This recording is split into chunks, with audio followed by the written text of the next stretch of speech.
Yo, pull up a chair, let the real talk begin. Faith on the table where the brothers lock in. Life gets heavy, but we stand our ground.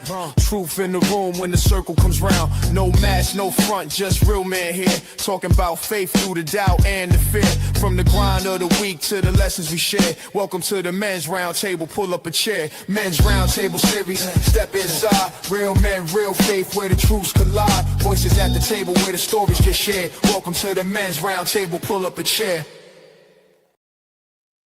Welcome back to the Men's Roundtable Series Interview Spotlight. I'm your host, Mr. U. If you're watching us for the very first time, thanks for making us part of your week. We're live on YouTube and Facebook, and of course, you can find all four of our shows, or all five of our shows, I guess, across all social media and all podcast listening platforms. Thanks for joining us, make it part of your day, and you being a part of ours. Today, I had the privilege of interviewing the devoted father, coach, entrepreneur, speaker, and the author of Why Won't He Just Log Off? Ooh, love that title. Nathan Graham is in the studio with us. Nathan, how you doing, brother? Good to see you, man. Mr. U, that was, I love that introduction, man. The beat, I just love that opening. I gotta say it. I'm in love with doing all well. How are you, man? I'm good, man. I'm in love with all of our intro music. I'm partial at this point. I vibe out to all of it now. But great to have this conversation with you, man. I'm excited about doing this. This show is pretty multi-layered. It's a show where we believe men rebuild from the inside out. This is also a one-on-one version of what we do every Thursday nights at 7 p.m. EST, our Men's Roundtable Series podcast. Not sure if you caught any of those episodes, but invite you to definitely jump in and be a part of the conversation. It's our safe space for men that we created, where men around the country join us every Thursday night to talk about every issue you can think of that a man has. If you think about it and you got the issue, we talk about it on this show, man. So you're definitely invited to that. But here's our one-on-one version of that, man. I'm going to get into some chat with you, man. Awesome. One of the things that I love already from our brief conversation is I already feel the competitive nature. The competitive juices flowing off you already. Behind you, you got the jersey of the great one. And I don't mean The Rock. I'm talking about Wayne Gretzky. Big hockey fan, I would assume? Oh, yeah. From Toronto, Canada. And wow. I'm an Oilers fan, too. I got to say, I'm not one of those Leaf fans. They get a little crazy. I'm a huge Oilers fan. Somehow we can have 18 first-round picks and not still win a cup, but we'll get there. Oh, boy. It's been rough. It could be a separate conversation. First of all, I haven't even talked to an Oilers fan before you, so you have a very distinct distinction today, because I haven't even met one, I don't think. So not when it came out and said it out loud anyway. So I want that you stick to your team, man, and you're not one of those fly-by-night people. I respect you even more for that, man. But good stuff on that. So I know that one of the things you deal with is the challenges that our children and young teens have with dependency on all things digital. Tell me why that became a mission point for you, man. What happened there? Why did it touch? Yeah, because I was one of them, to be honest. Ooh, so when I was growing up, we didn't have a lot of video games in the house, right? And I remember grade 8, grade 9, I got picked on a lot at school. And I used to rush home. I would play with my Legos and watch Star Wars, hence the lightsabers behind me. And it was my way of escaping a lot of things and fulfilling needs. And then my dad got sick of it. And he eventually looked at me one day and he said, "Son, I don't care what sport you're playing, but you're playing a sport." And so I started playing football. And that changed my world dramatically for the rest of high school. It started fulfilling those same needs again, gave me the competition that we're talking about. And then that ended and high school ended. And I was 17. I moved out on my own, and my parents thought I was living out in the Vancouver area at the time, BC. My parents moved 4 provinces away, and I got into gaming. And all the things that football was fulfilling, gaming was now fulfilling. I was out of high school. I didn't have a great job. Relationships weren't going well. So I got hooked into this gaming world. Fast forward to where I am now, and I've had a successful real estate career for 16 years. I was in the top 0.1%. I run an AI company and everything. I'm sitting here talking to these parents, and these parents have the exact same frustrations because their kid was me, right? And one thing I'm very blessed for and very thankful for is gaming actually, this is going to sound weird, but it taught me life skills that I use in business every single day. it became a part of, like we're talking about competition, it became a part of a competitive drive. It came about goal setting. It came about mastery. And I'm sitting there trying to convey to these parents that this could happen. This could happen to your son, to your daughter. You could adapt this game in this way, but people don't like to listen to advice. They love to read about it. So I was like, forget it. I'll just put it in a book. And if people want to pick it up and read about it, maybe it helps them. Maybe it doesn't. I don't know. But it helped me. That's for sure. So that's what gave the passion and the drive behind it. No, I love it. I know there's a lot that we don't understand about the impact of gaming. For me, my standpoint is many, many years ago. I don't talk about it out loud because I instantly feel very old when I do that. But for me, gaming was Donkey Kong, Frogger, Mario Brothers. That's Miss Pac-Man. That's what gaming was for me. And I was essentially strung out on it without question. I pop more quarters in that arcade machine than the law allows. So I get that. But now gaming has morphed into something that I don't recognize myself. It's become something totally different now. What do you think is, if you consider this, if you haven't, maybe you can think about it now. Is there a deeper void in men that causes them to retreat into the world of gaming? Is there an identity issue? Is there a void you think that causes that? I'm so excited to talk about it from this angle, by the way, because usually I talk about more in general, but I love talking about men, young men, and all the rest. So we have 4 core needs that boil down all of our decision making too, right? So everything that you do, everything that I do, it's all to fulfill one of these 4 needs in a positive or negative way. There's actually 6, but we'll talk about the other 2 later. The first one is this need for certainty. We need to know the rules of life. We need to know the boundaries that we exist in, right? So when we make decisions, like if you look at a 2-year-old, they make a decision. What they're actually trying to do is push the boundaries to figure out where the rule is, because they need this certainty. They need to know where they stand. They need to know there's food on the table. They need to know they have a bed, things like this, right? Then we have the sense of adventure that we need. And the sense of adventure is a spice to life. Nobody survives just doing the same thing day in, day out, day in, day out. We've seen that happen with people in workplaces, and it just kills the spirit. But then there's 2 other ones, and these are the 2 that we'll probably end up talking about more. Is the first one is significance. Now, this one rings truer with men on a larger scale than it does with women. And this is the need to feel significant. This is the need to feel like I am somebody, right? Like I deserve something, like I'm listened to in the world, the need to feel respected, right? And we also need this need for love and connection. And this need for love and connection is like the relationships, the building, the groups around us, right? So if we were to talk about anything, we talk about this podcast, I guarantee you we go deep enough, it's fulfilling one of those 4 needs or 2 of those 4 needs for you, for me, for everything that we do, right? Well, especially with young men today, we're living in a world that's void of fulfilling these needs. I follow a fair bit what happens in the States, but in Canada, we have a school system that you don't even need to pass your grades anymore. They're going to push you forward and allow you to pass.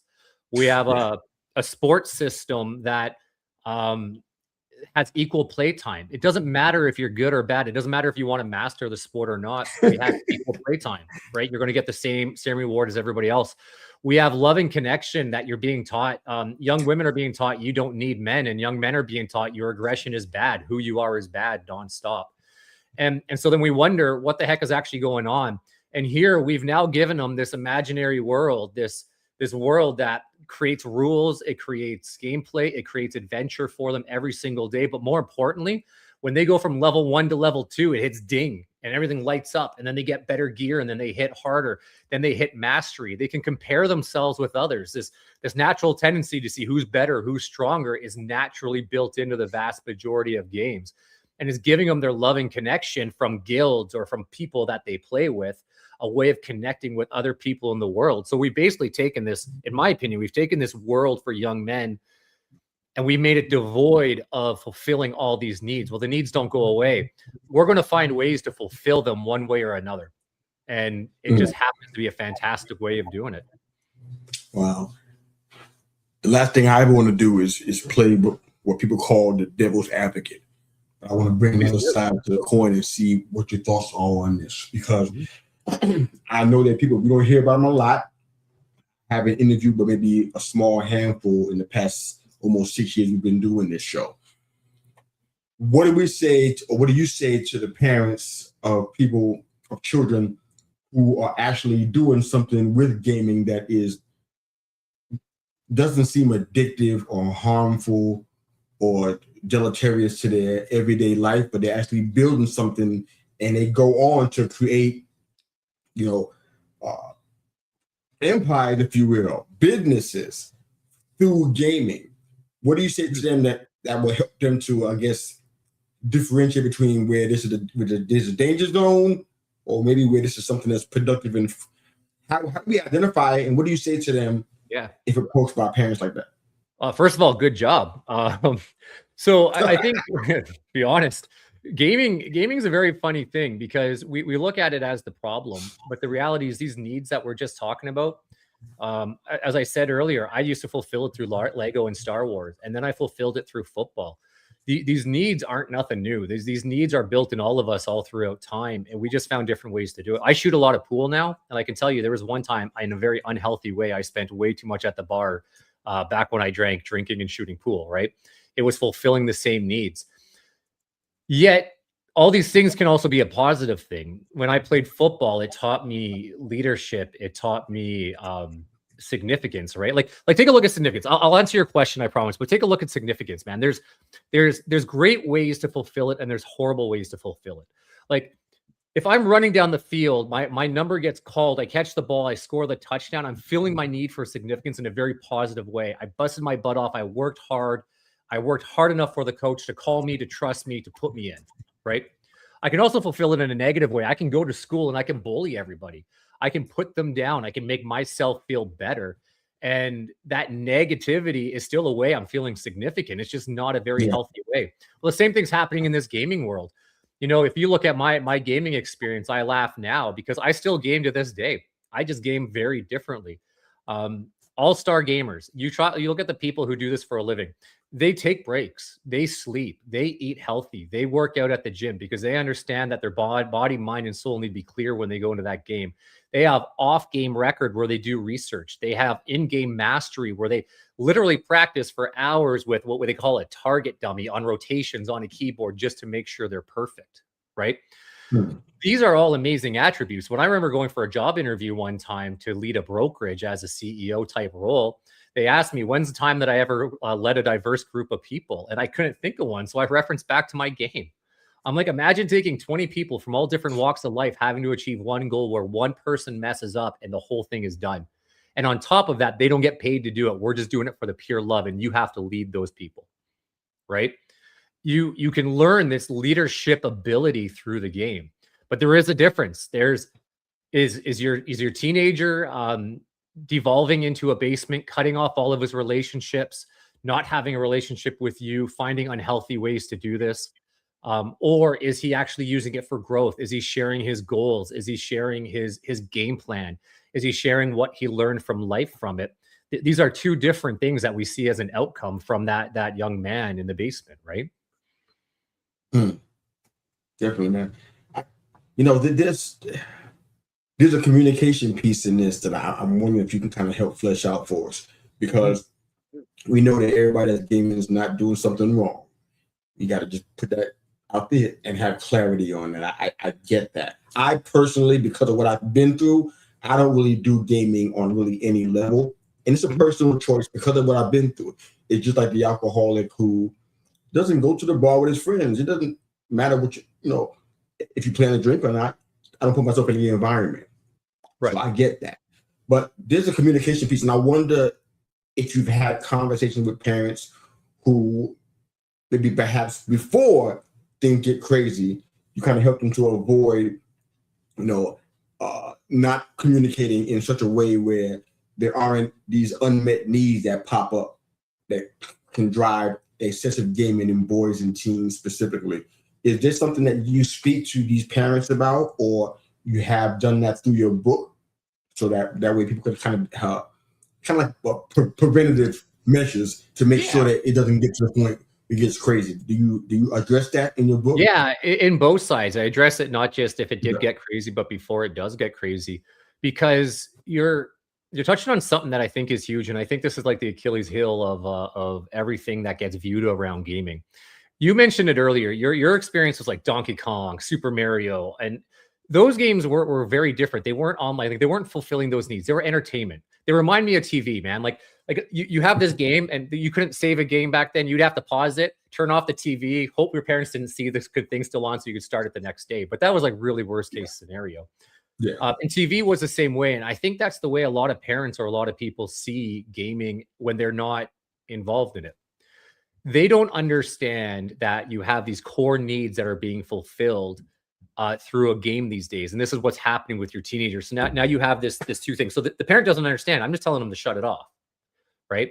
But to the teenager, they're like, my mom doesn't understand or my dad doesn't understand because I was just doing something with 5 friends. And because they forced it off, they all failed just as much as I did. And now they don't trust me to show up. Now they don't trust me to be there for them. Wow. Right. And this is what the teenager's going through. And something else I had an aha moment with the other day was, remember too, as an adult, we're used to rejection. We're used to this stuff at work. We've been through it.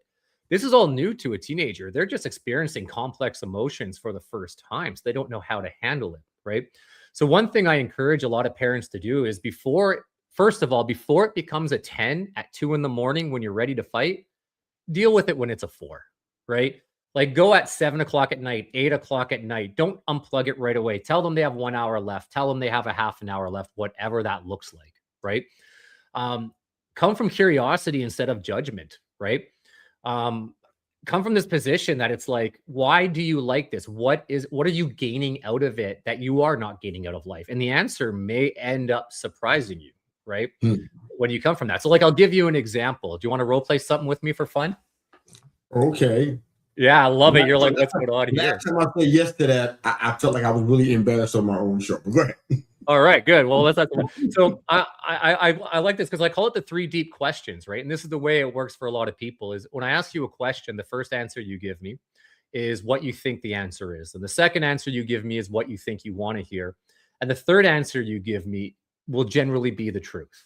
And even though I told you this, it's still going to follow these guidelines. Does that makes sense for fun? It does make sense. All right. So, Mr. Yu, why did you get into podcasting? It was an escape from some really negative thoughts and opportunity to connect with people who were dealing with what I was dealing with. Awesome. That's the reason why. Awesome. So it was escape from negative thoughts that got you to connect with other people. Now, let me ask you, when that started happening in your life, how did your life change? I think I grew a lot more compassion Hmm. than what I had beforehand. I heard stories that were like, wow, your situation is not as unique as you thought it was. You thought it was just you, but people across the world who look like you, who don't come from where you come from, look at them. They're dealing with the same thing and handling it better than you are. So it gave me compassion and perspective. Awesome. To be honest. Okay, man, you're going in day-to-day life now, equipped with the tools of compassion and perspective. And let me ask you, how is that what has that positively done for you since that started happening?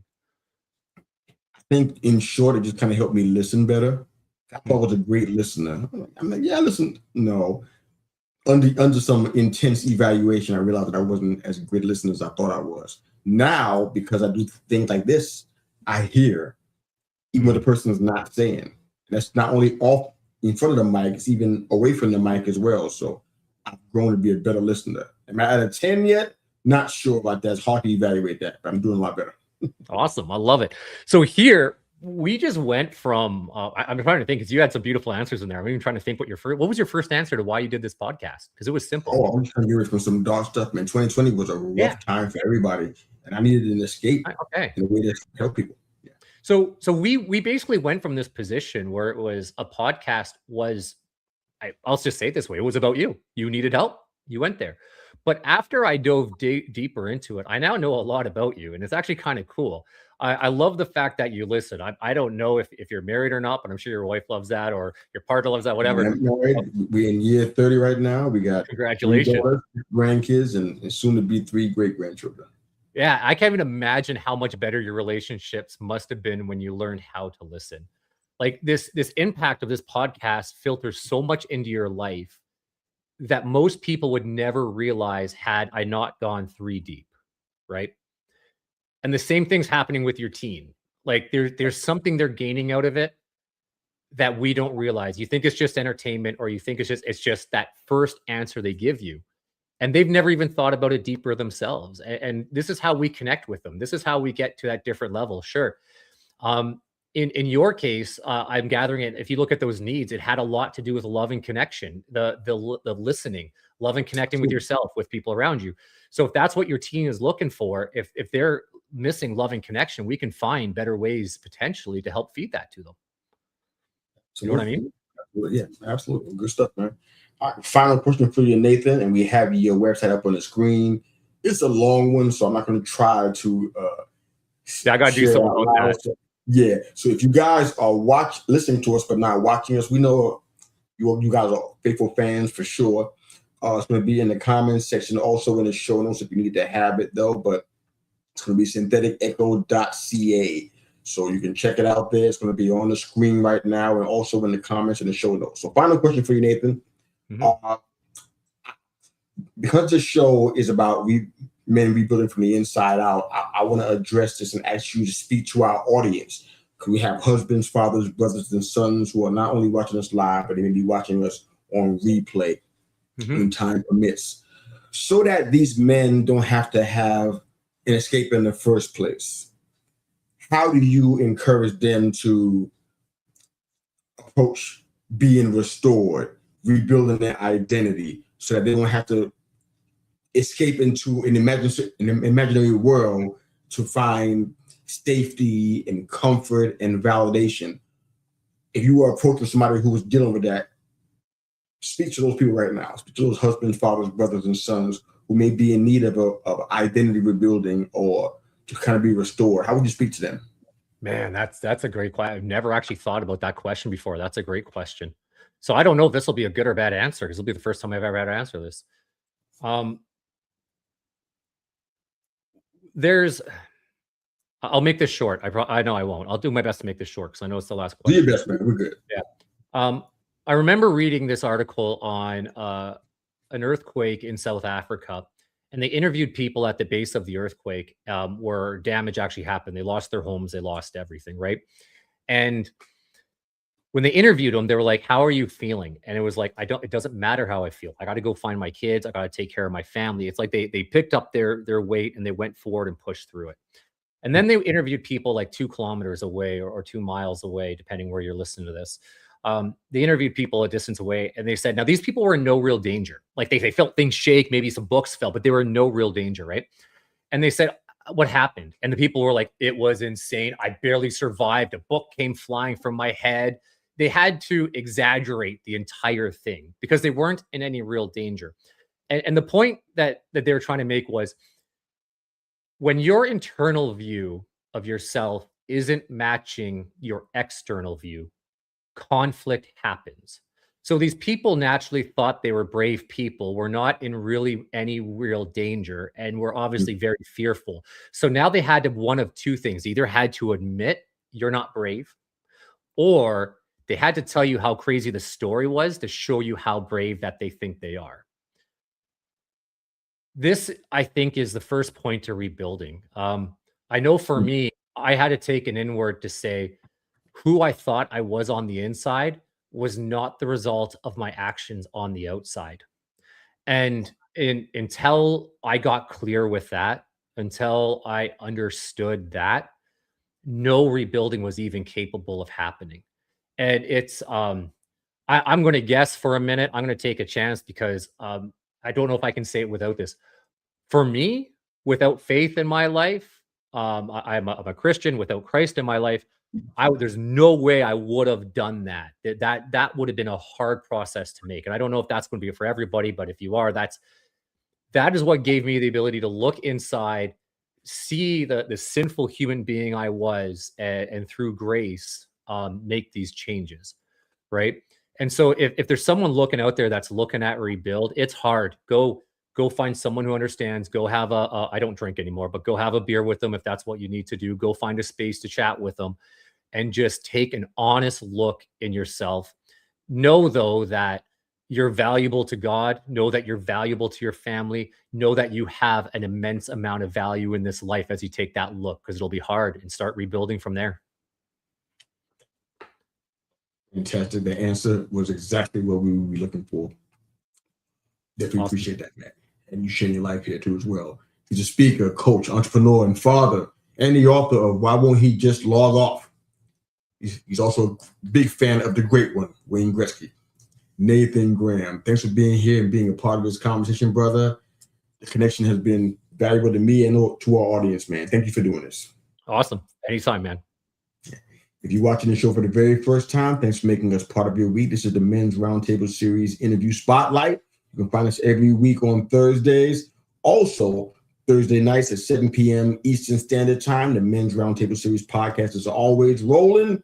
Husbands, fathers, brothers, and sons finding a safe space to talk about issues that are germane to men.